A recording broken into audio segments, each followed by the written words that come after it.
You know Shaletta makes you laugh, but did you know Shaletta Brundage can also make you think and boost your business? Media personality, activist, and comedian Shaletta Brundage founded Shaletta Makes Me Laugh to celebrate and share the best of Black culture. It's a podcasting platform. You can download 10 weekly podcasts hosted by African-American subject experts at ShalettaMakesMeLaugh.com or wherever you find your favorite podcasts. ShalettaMakesMeLaugh.com is also a production house, creating broadcast quality commercial content. And Shaletta and her team of storytellers create powerful promotional campaigns to get businesses the brand awareness they're looking for. Some of Minnesota's top businesses trust Shaletta, and you can too. Get out the word about your events and products and get in front of communities of color with ShalettaMakesMeLaugh.com. She's got the power to help your business.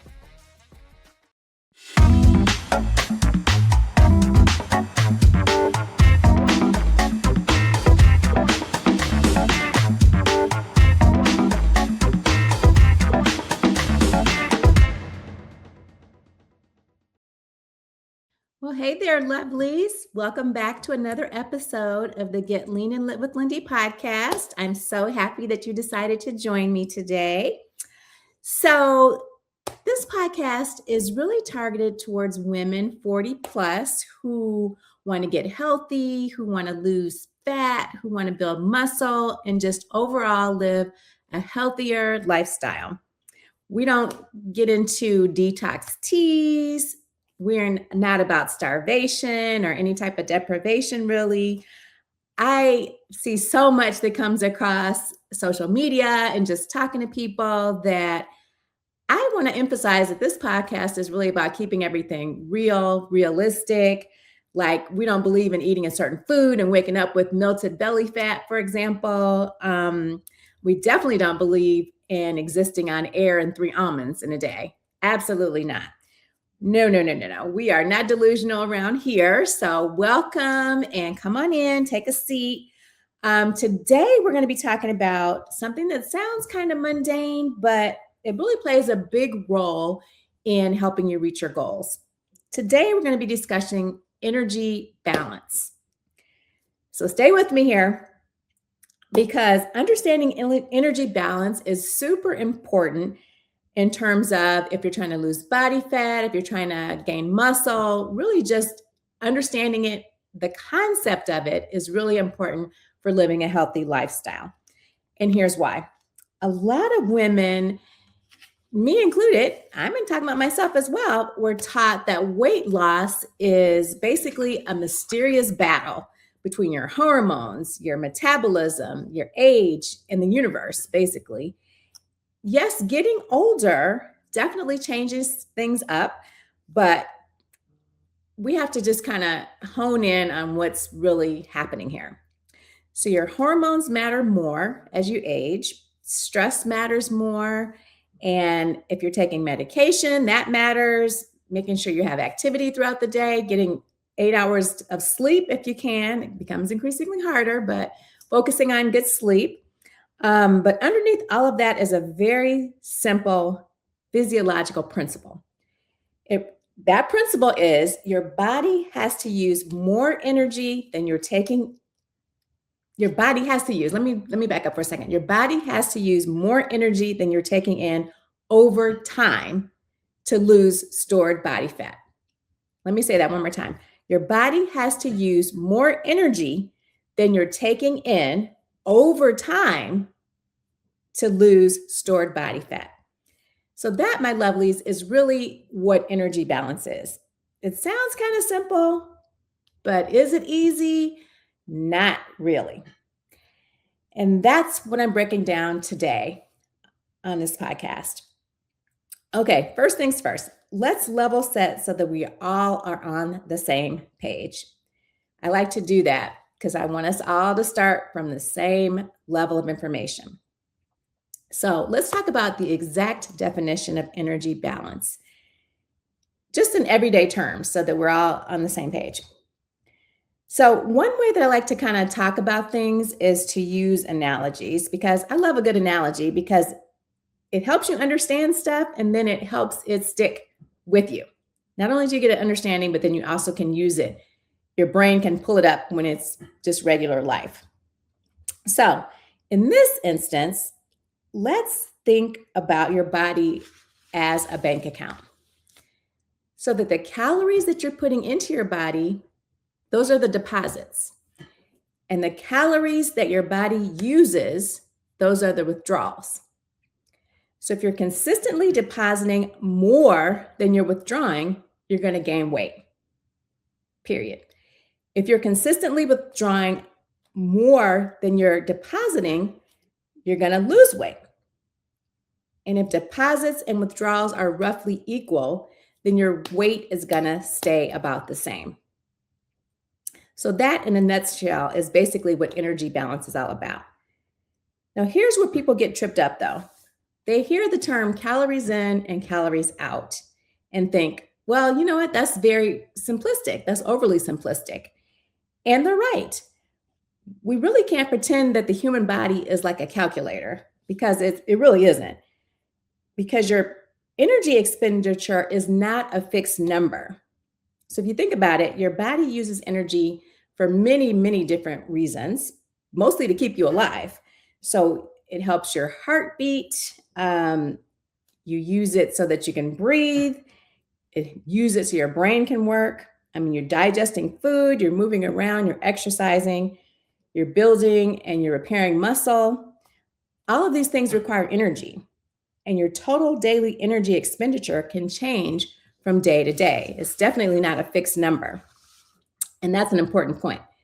Because if you lose weight and you become a smaller human, your body generally needs fewer calories to maintain that smaller size. If you eat less, you may unconsciously move less. If you're dieting aggressively, you may feel tired and end up exercising less intensely. And if you lose muscle along with the fat, you can also reduce your energy needs. So yeah, the concept of energy balance is simple, but the human body is super complex. It's not simple at all. Okay, let me give you a very realistic, real-world example of what I'm talking about. So I have a former client that I'm going to call Jennifer. So picture this. Jennifer is 47 years old. She's eating oatmeal for breakfast, a salad with grilled chicken for lunch, and salmon and vegetables for dinner. She does not eat fast food at all.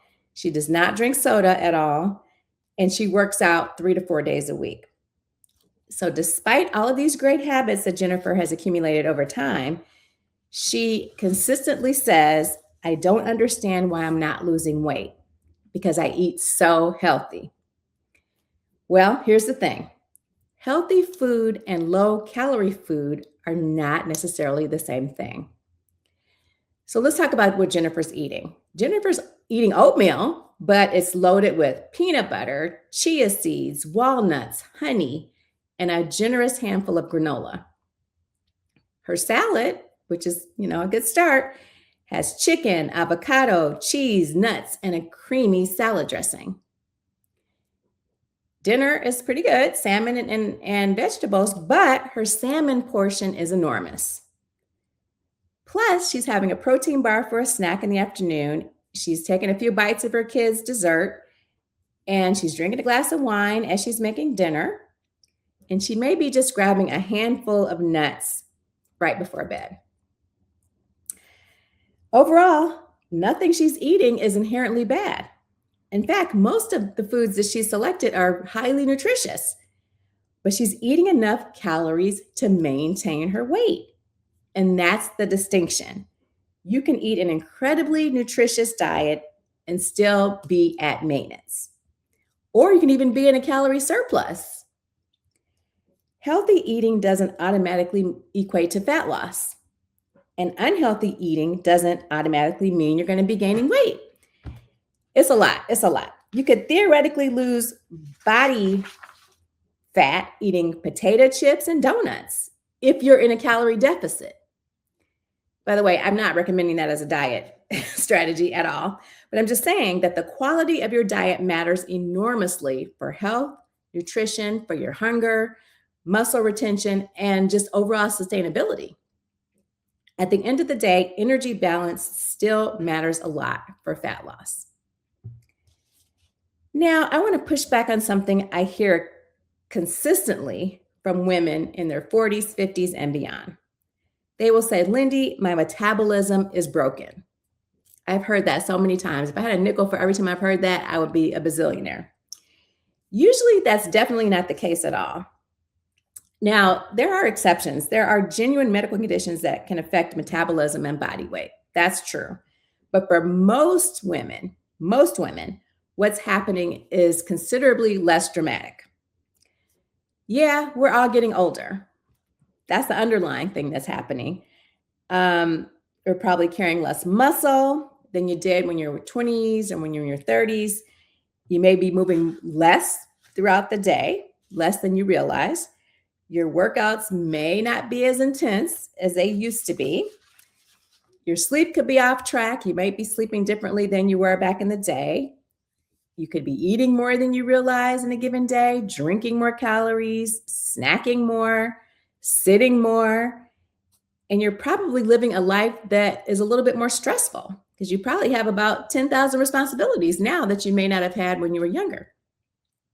So let's stop blaming our metabolisms for everything, because here's the good news.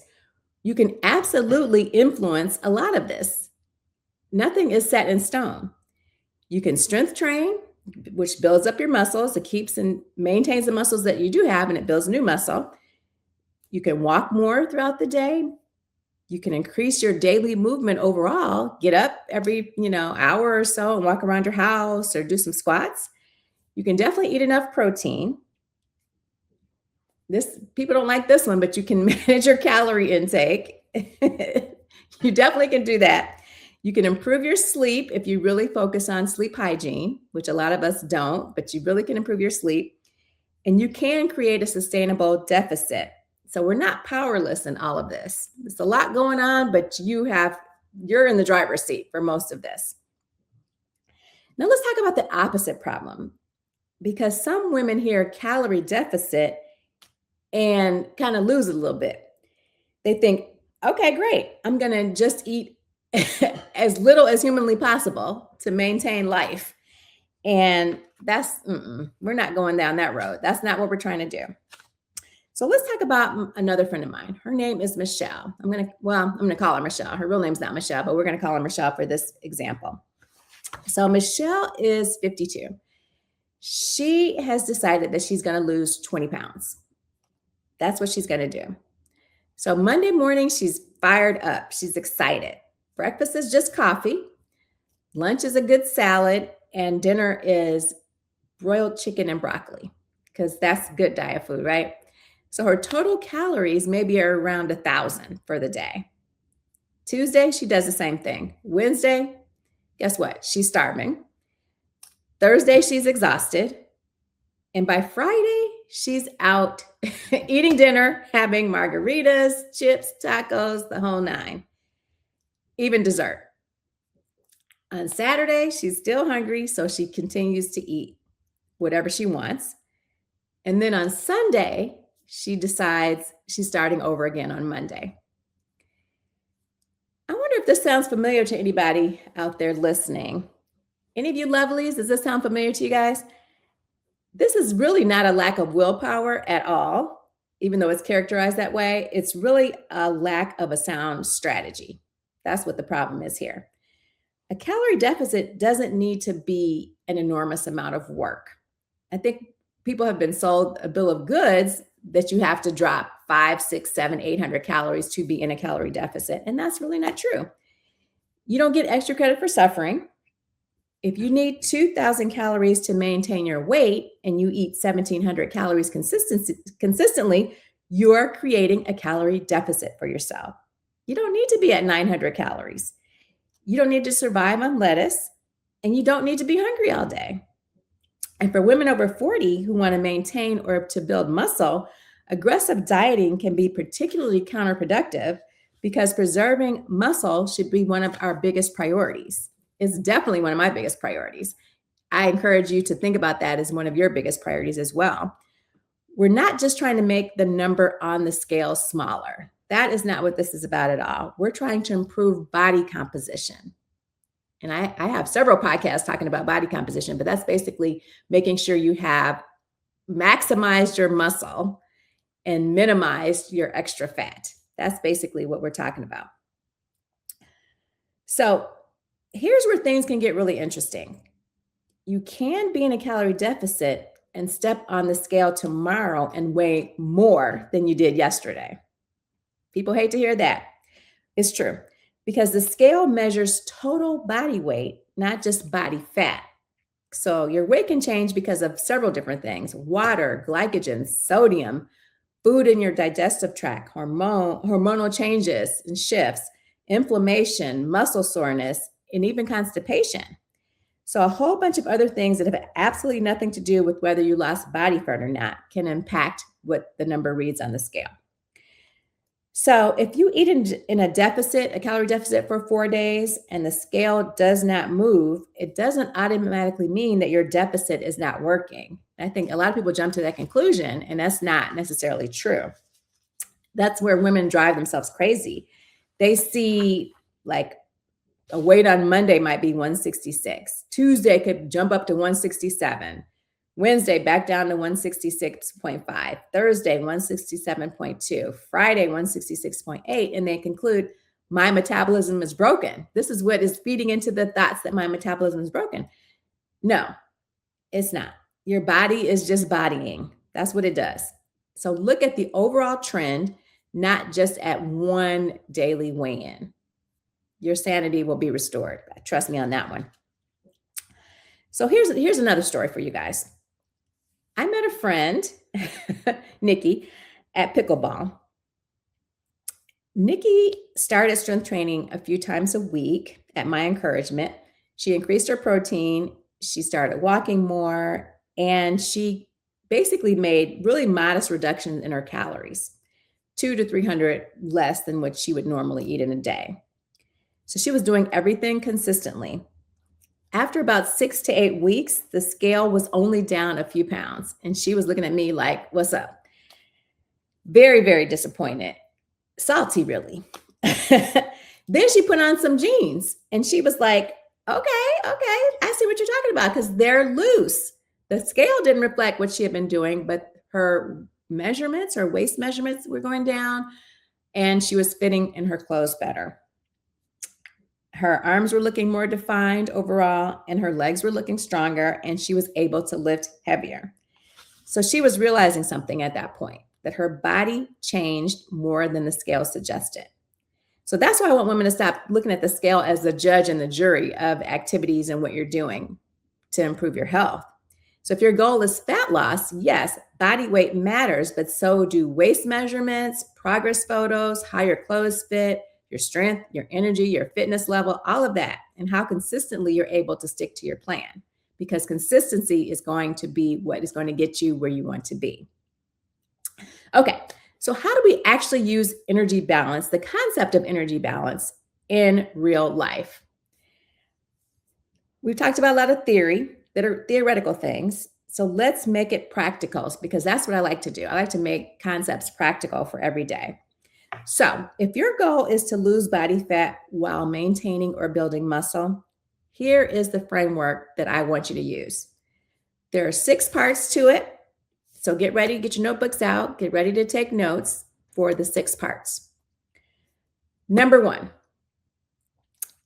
you have to create a modest calorie deficit. That's critical. That's number 1. We're not talking about starvation. We're never talking about starvation. We're not talking about punishment, because why? We're not children. We don't need to be punished. It's not, I ate cake today, so tomorrow I'm only going to eat 700 calories. That is not the mindset we're going for. I am talking about creating a sustainable deficit for yourself. Now, the exact number is an individual thing. My deficit is not your deficit. Your deficit is not Susie's deficit. But the principle is the same. You eat slightly less energy than you're consistently using. So for all you guys out there, go to this website to figure out how many calories you need to maintain and to lose and to gain weight if you need to. Some people are underweight and need to gain weight. The website is called tdeecalculator.net. So it's tdeecalculator.net. And it allows you to customize for you how many calories you need for maintenance, how many calories you need to cut to drop fat, and how many calories you would need to eat to gain weight, primarily muscle weight. So check that out. All right, number 2, prioritize protein. This is not the first time y'all have heard me say this. Prioritize protein. Because why? Because it's critical. Protein helps support muscle maintenance and repair. When you're losing weight, maintaining muscle is like super duper important. It's really important. So don't make your calorie deficit come from eliminating those foods that are high protein foods. You want to keep your protein at an appropriate level, which is 1 gram of protein per pound of your ideal body weight.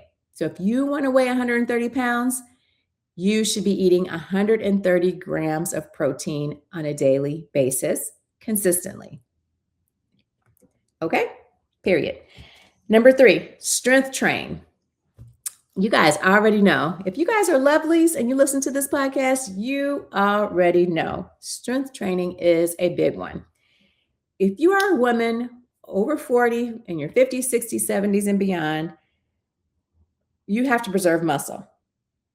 You have to preserve muscle. That needs to be a priority. Resistance training has to be in your regular routine 3 to 4 times a week. It has to. Nope, we're not trying to become bodybuilders. That is not our goal. We're not trying to do body beauty competitions. That's not our goal. We're trying to tell our bodies, hey, we need to keep this muscle around. Don't get rid of this muscle. That's what that's the signaling we're trying to give our bodies. And it's important. Number 4, move outside the gym. Move outside your regularly scheduled workout. You can't just do your workout and say, okay, I'm done for the day. I'm sitting down. I'm chilling. I'm on the couch. I'm watching Netflix for the rest of the day. Absolutely not. This is where walking becomes really, really valuable. You don't need to spend 2 hours on the treadmill, but you have to move every day.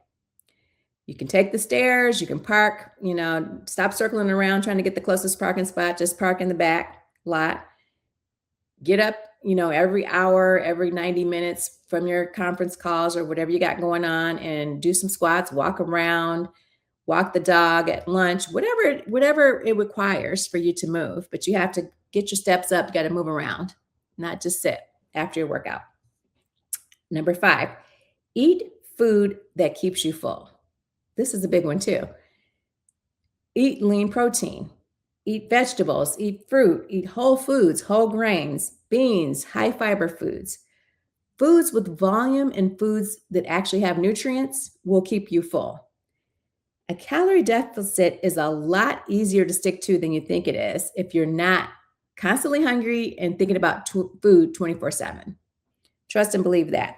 When you eat junk food, however, conversely, you are going to stay hungry. You're going to stay hungry because junk food is really just highly palatable carbs for the most part, with no fiber and no protein. So you're going to stay hungry if you're not eating properly. And I'm not saying some foods are foods that you can never eat, but if your diet consists of foods that are just primarily ultra processed packaged foods, absolutely not. You're not going to reach your goals that way at all.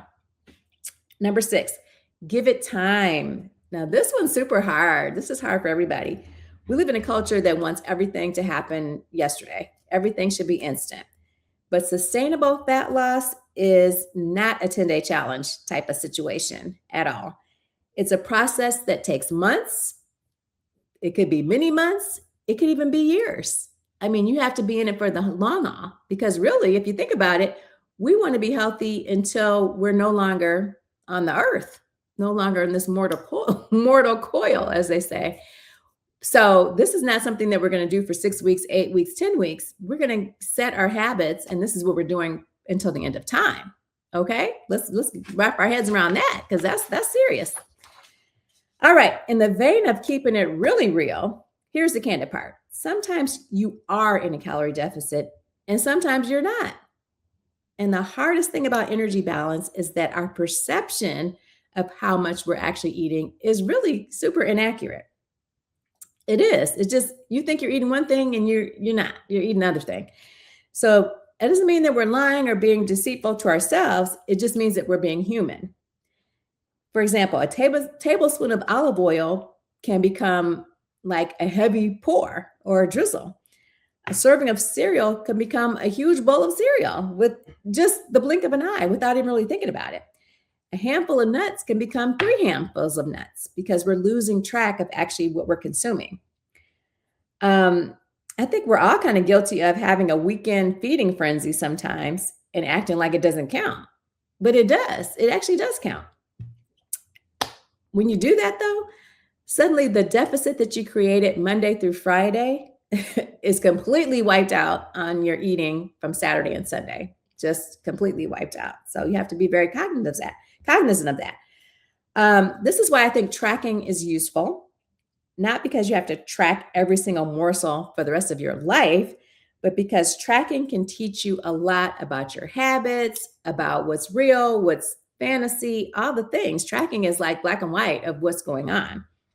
It can show you where your calories are coming from. It can show you if you're actually eating enough protein, even though you may think you are, but are you really? It can show you if your portions match your goals or not.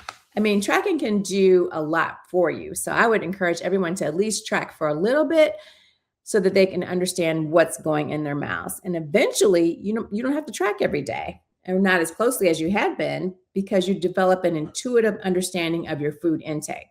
Because most of us really just eat similarly, some of the same foods. So once you figure out your portions and kind of the protein and just what the makeup of your diet is over time, you won't have to track as vigorously. But initially, I encourage everybody to track for at least a good month to understand what they are consuming. And I also want to emphasize the point that energy balance doesn't mean you have to eat boring foods. So please hear me out on this one. Fat loss does not require eating really sad food, despite popular belief. You can have dessert. You can go to restaurants. You can still have pizza. You can drink your wine if that's your thing. You can go on vacation. You can celebrate birthdays. You can just live your life, because the goal is never going to be perfection. It is the goal really is the overall pattern of eating that you are adopting. If your nutrition is solid most of the time, a slice of birthday cake is not going to derail your efforts. A slice is not going to derail your efforts. If you eat cake every night, however, with the idea that everything is in moderation, then we're going to have to talk. We're going to have a heart-to-heart about what you consider moderation. So I'm just saying, that's keeping it real with you guys. So the big takeaway today, let's bring this all together. Energy balance is not a gimmick at all. It's not a diet. It's not punishment. It really is simply the relationship between the energy you consume and the energy your body uses. So for fat loss to occur, your body has to draw on stored energy over time. That doesn't mean you should slash your calories as low as possible. It doesn't mean you should ignore nutrition. And it definitely doesn't mean you should sacrifice muscle. So for women as we age, the goal is bigger than simply seeing a smaller number on the scale. I have to emphasize that so much, because everybody wants to see the numbers on the scales drop, but that's not what the goal is. We want to lose fat while ideally preserving muscle. We want to get stronger. We want to have better fitness levels. We want to have better energy. We want our clothes to fit better. And we want to just feel overall good in our bodies. And we want a way of eating that we can actually live with. That's really important. Because if your diet works really well, works beautifully for 6 weeks, but you are miserable the whole time, guess what? It's not working. That's not what we're trying to do. So here's your homework for this week. I want you to ask yourself these 5 questions, and I want you to keep your answers super real. Like no fakery, no delusion. Answer the questions in a real manner for yourself. So question number 1, am I actually eating in a calorie deficit, or do I just feel like I'm eating in a calorie deficit? There's a difference. Question number 2, am I eating enough protein for my goals? That's a big one. Question number 3, am I strength training consistently and progressively? Both of those things are important. Question number 4, how am I actually moving outside of my workouts? Am I walking more? Am I moving around more or not? Number 5, am I judging my progress based on scale readings instead of an overall trend?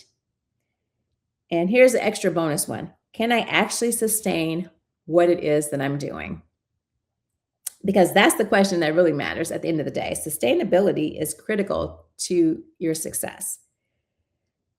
Period. If what you're doing is not sustainable, you're going to go back to your old ways very quickly, and then you're going to either gain the weight back or just your health is not going to be moving in the forward direction that you want it to be moving in. All right, lovelies, that is all I have for you today. If you remember nothing else from this episode, please remember that you don't need to eat as little as possible to lose fat. You absolutely do not. You have to create a sustainable energy deficit while giving your body the appropriate nutrition and also the training that it needs to stay strong. Because remember, at the end of the day, we're not chasing skinny. We absolutely are not chasing skinny. We're chasing strong, lean, healthy, capable, and energized. That is our goal. We're doing it without gimmicks, without punishment, and without pretending like eating celery sticks and positive thinking is going to help us get to our goal. Absolutely not. So if this episode helped you understand energy balance just a little bit better, please share it with someone who needs the support or someone who's saying, I barely eat anything and I still can't lose weight and they don't understand why. Because it's really not another diet. You don't need another diet. You just need to understand the math. So until next time, keep it real, keep it consistent, and I'll catch you in the next episode. Bye.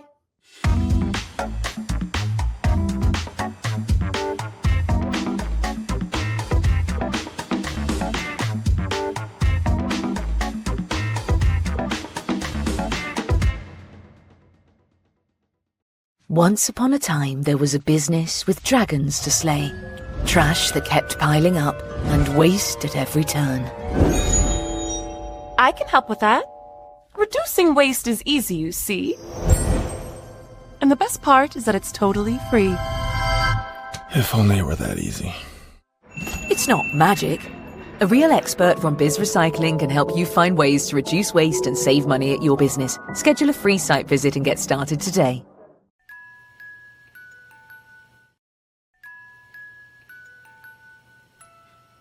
Boom! I just earned a $600 bonus with an Old National Bank checking account.